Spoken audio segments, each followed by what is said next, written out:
तो हमारे पास इस यूनिवर्स के अंदर टोटल 4 फोर्सेस है। आप घबराइए मत, हम इंशाल्लाह आपके समझाने के लिए शाह से जो फेसबुक और यूट्यूब जो प्लेटफॉर्म्स है उसके ऊपर मौजूद है। इंशाल्लाह हम आपको समझाएंगे टाइम बाय टाइम, लेकिन आपसे गुजारिश है कि आप हमें फॉलो और सब्सक्राइब जरूर कीजिए। 4 बेसिक फोर्सेस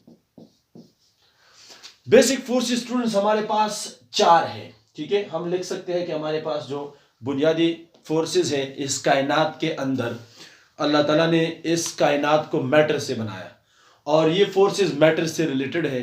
तो 4 ऐसे फोर्सेस है जो अब तक डेवलप हो गए हैं और जितनी भी चीज़ें बनी हुई है तो उसमें जो हमें फोर्सेस नज़र आ रहा है तो वो इन 4 फोर्सेस में कहीं पे एक फोर्स होगा या कहीं पे दोनों फोर्सेस हो सकते हैं या ज़्यादा फोर्सेस हो सकते हैं, लेकिन ये 4 फोर्सेस हमारे पास हर जगह पे आपको नजर आएंगे। इसमें हमारे पास नंबर 1 है स्ट्रॉन्ग न्यूक्लियर फोर्स। इसको इसलिए कहते हैं कि न्यूक्लियस के अंदर जो न्यूक्लियॉन्स होते हैं, जो न्यूट्रॉन होते हैं और जो प्रोटॉन होते हैं, वो एक खास कुव्वत की वजह से एक दूसरे के साथ जुड़े रहते हैं और एक न्यूक्लियस जो है वो वजूद में आता है। स्टूडेंट्स, अगर न्यूक्लियन के अंदर न्यूट्रॉन और प्रोटॉन को देखा जाए तो न्यूट्रॉन तो नॉर्मल है, न्यूट्रल है, इसके ऊपर कोई फोर्स नहीं लगते एक दूसरे के ऊपर या किसी और के ऊपर नहीं लगाते क्योंकि इसके ऊपर चार्ज नहीं है। लेकिन ये हम जानते हैं कि प्रोटॉन के ऊपर पॉजिटिव चार्ज है। तो किस तरह एक न्यूक्लियस के अंदर सपोज हम कार्बन 612 की बात कर ले तो कार्बन 612 के न्यूक्लियस के अंदर 6 प्रोटॉन और 6 न्यूट्रॉन मौजूद है। तो ये 6 प्रोटॉन एक दूसरे को रिपेल करते हैं और इस रिपेल के बावजूद ये न्यूक्लियस के अंदर मौजूद है। तो ये कैसे मुमकिन है? इसका जवाब हम इस तरह देते हैं कि जब न्यूक्लियस के अंदर न्यूक्लियॉन्स होते हैं तो हम जिस फोर्स की बात करते हैं वो इलेक्ट्रोस्टैटिक फोर्स है, यानी कि कोलंबिक फोर्स है। और ये एक और फोर्स है कि जब आपके पास न्यूक्लियॉन्स, न्यूट्रॉन्स और प्रोटॉन्स इंतहाई शॉर्ट रेंज पे आ जाए, यानी कि 10⁻⁻15 मीटर या फेमटोमीटर के रेंज पे या अप्रोक्सीमेटली 10⁻⁻14 मीटर रेंज में आ जाए, तो हमारे पास एक नया कुव्वत वजूद में आता है जिसको हम स्ट्रॉन्ग न्यूक्लियर फोर्स कहते हैं। और ये strong nuclear force coulomb force से एक और फोर्स है जो इसी रेंज पे वजूद में आता है। इस वजह से हम इसको शॉर्ट रेंज फोर्स भी कहते हैं और ये सबसे ज्यादा है। इसी वजह से जब इस फोर्स को हम स्प्लिट करने की कोशिश करते हैं या न्यूक्लियस को ब्रेक करने की कोशिश करते हैं तो यही फोर्स बाइंडिंग एनर्जी हमें एज अ रिलीज एनर्जी के तौर पर क्यू की सूरत में एज अ रिएक्शन हमें मिलता है। तो न्यूक्लियर रिएक्शन से इस वजह से हम ज्यादा एनर्जी की तवक्को करते हैं। तो सबसे पहले हमने पढ़ा स्ट्रॉन्ग न्यूक्लियर फोर्स और स्ट्रॉन्ग लफ्ज हमने इस्तेमाल किया कि इसने तमाम जितने भी एलिमेंट्स अभी तक डिस्कवर हुए हैं या उसके आइसोटोप्स है उसके जो न्यूक्लियाइज है उसके अंदर जो न्यूट्रॉन्स होते हैं, सारे न्यूक्लियॉन्स होते हैं, तो ये सारे न्यूक्लियॉन्स बाइंड होते हैं, एक दूसरे के साथ जुड़े रहते हैं सिर्फ और सिर्फ स्ट्रॉन्ग न्यूक्लियर फोर्स के वजह से। इसी फोर्स की मदद से तमाम न्यूक्लियाइज वजूद में आए हैं, यानी कि तमाम मैटर वजूद में मौजूद है। तो ये हमारे पास एक पहले किस्म का फोर्स है और इसका अभी तक जो हमने 9th और 10th में जिन फोर्सेस का जिक्र किया उसके साथ कोई ताल्लुक नहीं है। ये एक शॉर्ट रेंज फोर्स है और ये न्यूक्लियस के अंदर मौजूद होता है सिर्फ और सिर्फ न्यूक्लियंस के दरमियान।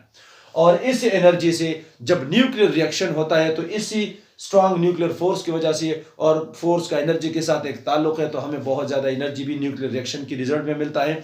इसी वजह से हम कहते हैं कि ये फोर्स हमारे पास, ये बाइंडिंग हमारे पास काफ़ी स्ट्रॉन्ग होती है और इसका रेंज जो है वो तब वजूद में आता है ये बहुत ज़्यादा क्लोज आ जाते हैं because of the high temperature and high pressure. तो फिर हमारे पास जब लाइट न्यूक्लियाई फ्यूज हो जाते हैं तो इस तरीके से फिर एक न्यूक्लियस बन जाता है और न्यूक्लियॉन्स के ऊपर एक कुव्वत जो है वो लगना शुरू हो जाता है जब एक नया न्यूक्लियस बन जाता है, जिसको हम स्ट्रॉन्ग न्यूक्लियर फोर्सेस कहते हैं। दूसरे नंबर पे स्टूडेंट्स हमारे पास वीक न्यूक्लियर फोर्स है। स्ट्रॉन्ग न्यूक्लियर फोर्स जो हमने पढ़ा ये हमारे पास न्यूक्लियस के अंदर होता है और हमने कहा कि ये न्यूक्लियॉन्स के दरमियान होता है और ये जिम्मेदार है न्यूक्लियॉन्स को बाइंड रखने के लिए। जबकि एक दूसरा फोर्स है जिसको हम कहते हैं वीक न्यूक्लियर फोर्स, ये भी न्यूक्लियस के अंदर ही होता है।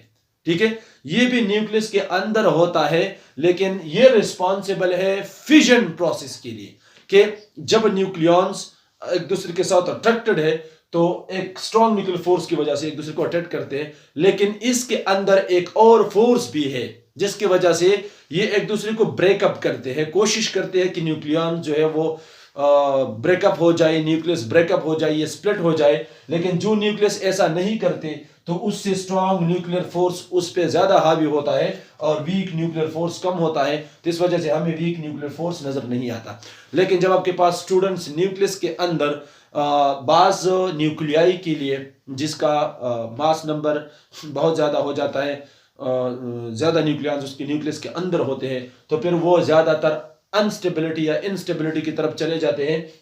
तो उसमें फिजन होते हैं। उस फिजन के लिए जो रिस्पॉन्सिबल फोर्स है, फिर न्यूक्लियर फोर्स पे वीक न्यूक्लियर फोर्स जो है वो हावी होता है और ये नजर आता है कि न्यूक्लियर हमारे पास स्प्लिट हो जाता है। तो वीक न्यूक्लियर फोर्स हमारे पास न्यूक्लियॉन्स के अंदर यानी न्यूक्लियस के अंदर एक ऐसा फोर्स है जो कि स्ट्रॉन्ग न्यूक्लियर फोर्स के खिलाफ है। ठीक है, तो ये हमारे पास दूसरी किस्म का फोर्स हुआ। और ये दोनों फोर्सेस न्यूक्लियस के अंदर होते हैं। ये न्यूक्लियॉन्स को आपस में बाइंड रखने की कोशिश करते हैं, इस वजह से ये बाइंडिंग के लिए रिस्पॉन्सिबल है।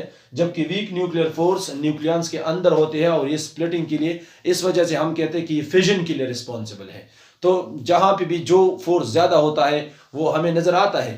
तो तीसरे नंबर पे हमारे पास एक और फोर्स है और उसको हम कहते हैं इलेक्ट्रोमैग्नेटिक फोर्स। फोर्स होता है यानी कि इलेक्ट्रिक फील्ड होता है, और ये इलेक्ट्रिक फील्ड की वजह से जो डिफिनीशन से हम फोर्स निकालते हैं वो F is equal to Q into E। Electric field intensity को अगर आप चार्ज से मल्टीप्लाई करेंगे तो रेस्ट चार्जेस जब फोर्स लगाते हैं तो वो इतना फोर्स लगाते हैं। ठीक है, और इसी तरीके से अगर चार्जेस मोशन में है तो मैग्नेटिक फील्ड पैदा होता है, और मैग्नेटिक फोर्स जो हमारे पास लगता है जिसको हम FB कहेंगे और इसको हम FE कहते हैं।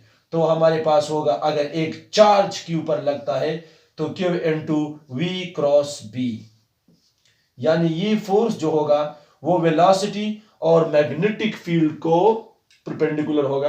तो जब चार्ज मोशन करेगा मैग्नेटिक फील्ड को और परपेंडिकुलर मोशन करेगा तो फिर इस चार्ज के ऊपर एक फोर्स लगता है और इसको हम मैग्नेटिक फोर्स कहते हैं। तो स्टूडेंट्स इन दोनों को कंबाइन करते हैं और एक नेट फोर्स हासिल किया जाता है F is equal to QE plus QVB। V cross B को अगर परपेंडिकुलर लिया जाए तो हम साइन थीटा और साइन 90 को 1 तो हम VB लिख सकते हैं। दोनों से अगर हम Q कॉमन ले तो हम लिख सकते हैं E जमा V क्रॉस B या VB। ये हमारे पास एक ऐसा फोर्स है जो इलेक्ट्रिक फील्ड भी इसमें मौजूद है और मैग्नेटिक फील्ड भी मौजूद है। तो ये फार्मूला हमारे पास इलेक्ट्रोमैग्नेटिक फोर्सेस के लिए है। और इलेक्ट्रोमैग्नेटिक फोर्सेस हमारे पास स्टूडेंट्स एटम्स और मॉलिक्यूल्स और व्हाट एवर आयंस वगैरह जो भी है उनके दरमियान है, और वो हम कूलम लॉ से जानते हैं कि कूलम लॉ कहते हैं कि F is equal to K Q1 Q2 divide by R square. तो ये फोर्सेस भी अगर आप एक चार्ज को Q1 दूसरे चार्ज को Q2 ले तो उनके दरमियान जो फोर्सेस लगेंगे वो आप कूलम लॉ से और इस तरीके से इस फार्मूले से, अगर आपके पास इलेक्ट्रिक और मैग्नेटिक दोनों है या सिर्फ इलेक्ट्रिक है तो कूलम लॉ से। तो ये हमारे पास इलेक्ट्रोमैग्नेटिक फोर्सेस की बात हो गई कि यह एक्चुअली इलेक्ट्रोस्टैटिक फोर्सेस है या कोलम्बिक फोर्सेस है कि हमारे पास उन एटम्स या उन आयंस या उन मॉलिक्यूल्स या चार्जेस जो बॉडीज के ऊपर मौजूद है उनके दरमियान होता है। ठीक है, तो ऐसे फोर्सेस को हम इलेक्ट्रोमैग्नेटिक फोर्स कहते हैं, और ये निस्बतन हमारे पास लॉन्ग रेंज फोर्स है। ज्यादा नहीं लेकिन मीडियम रेंज का है, ज्यादा लॉन्ग भी नहीं, क्योंकि चार्जेस को जब आप ज्यादा फासले पे दूर रख लेते हैं, ठीक है, तो फिर एक दूसरे को अट्रैक्ट नहीं करते। तो ये निस्बतन मीडियम फासले का है। चौथे नंबर पे हमारे पास जो चौथे नंबर पे हमारे पास जो बेसिक फोर्स है उसमें ग्रेविटेशनल फोर्स आता है। नाम से जाहिर है ग्रेविटी, यानी ये एक ऐसा फोर्स है जो कि दो मासेस के बीच मौजूद होता है। यानी अगर छोटे मासेस है या बड़े मासेस है यूनिवर्स के अंदर तो ये ला कहते हैं कि दोनों masses because of their masses एक दूसरे को अट्रैक्ट करते हैं।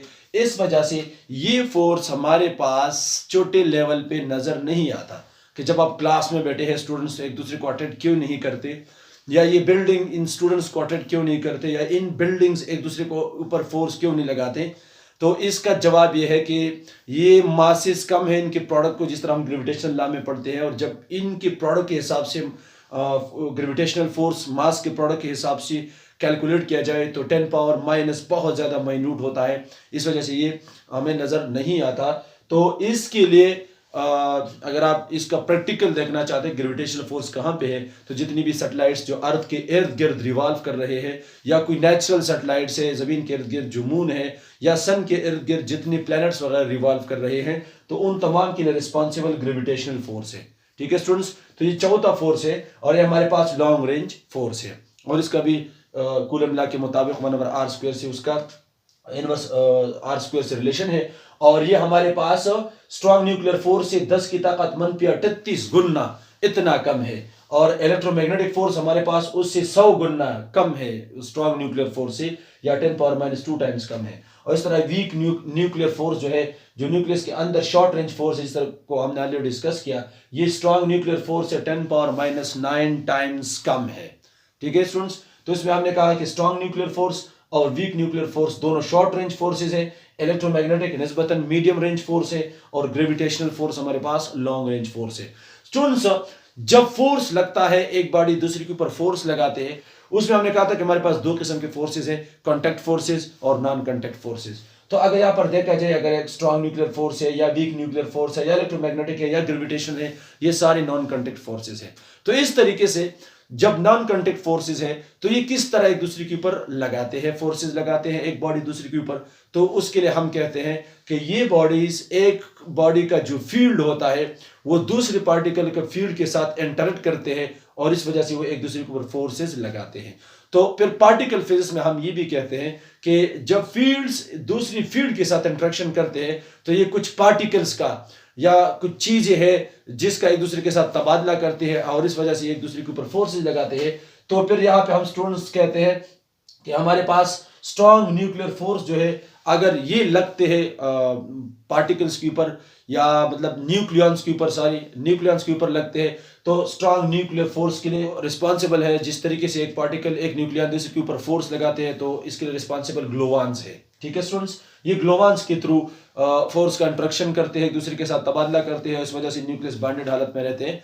तो ये इसका एक मिसाल है। दूसरा, हमारे पास जो वीक न्यूक्लियर फोर्स है, ये भी एक दूसरे के ऊपर जो फोर्स लगाते हैं, इस वजह से ये न्यूक्लियस को ब्रेकअप करने के लिए, बाज न्यूक्लियर को ब्रेकअप करने की कोशिश करते हैं। तो ये एक दूसरे के ऊपर जो फोर्स लगाते हैं, उसका जिम्मेदार जो है वो WZ बोजान्स है, जिसको हम W टाइप बोजान्स और Z टाइप है, यानी कि बोजान्स इसका रिस्पॉन्सिबल है। इस तरह इलेक्ट्रोमैग्नेटिक फोर्सेस जो एक दूसरे के ऊपर लगते हैं, तो इलेक्ट्रोमैग्नेटिक रेडिएशंस के लिए हम फोटॉन्स कहते हैं, तो ये फोटॉन्स का तबादला करते हैं, और इस तरीके से इलेक्ट्रिक, मैग्नेटिक या इलेक्ट्रोमैग्नेटिक फोर्सेस जो लगते हैं मुख्तलिफ चार्ज पार्टिकल्स के ऊपर, तो ये फोटॉन्स का तबादला करते हैं एक दूसरे के साथ, और इस तरीके से ये नॉन कॉन्टैक्ट फोर्सेस जो एक दूसरे के ऊपर लगाते हैं, और इस तरीके से ग्रेविटेशनल फोर्सेस जो लगते हैं, ये ग्रेविटॉन्स का तबादला करते हैं, और इसी तरीके से ये एक मास दूसरे मास के ऊपर फोर्स लगाते हैं, और ये तमाम हमारे पास नॉन कॉन्टैक्ट फोर्सेस के एग्जाम्पल्स हैं। तो स्टूडेंट्स, इंशाल्लाह हम इस तरह की वीडियोस अपलोड करेंगे, क्योंकि हम है आपके लिए इस प्लेटफॉर्म के ऊपर। तो इंशाल्लाह हम आपके साथ शाना बशाना चलेंगे। जो भी सवाल है आपका, आप हमसे हमारे मैसेंजर या फेसबुक या किसी भी या कमेंट्स की सूरत में भी आप पूछ सकते हैं। हम इंशाल्लाह आपको हर दम जवाब देने के लिए तैयार है, लेकिन सिर्फ आपसे छोटी सी रिक्वेस्ट है कि आप हमें जिस प्लेटफॉर्म से भी पाए, तो आप हमें ज़रूर शेयर, कमेंट और फॉलो एंड सब्सक्राइब कीजिएगा, ताकि हमारे हौसला अफजाई हो जाए, क्योंकि हम जितनी भी मेहनत करते हैं उसका सिला हमें सिर्फ और सिर्फ उसका जो हक हमें मिलता है वो सिर्फ इसी सूरत में हमें मिलता है। Students, thank you very much. मिलते हैं नेक्स्ट लेक्चर के साथ।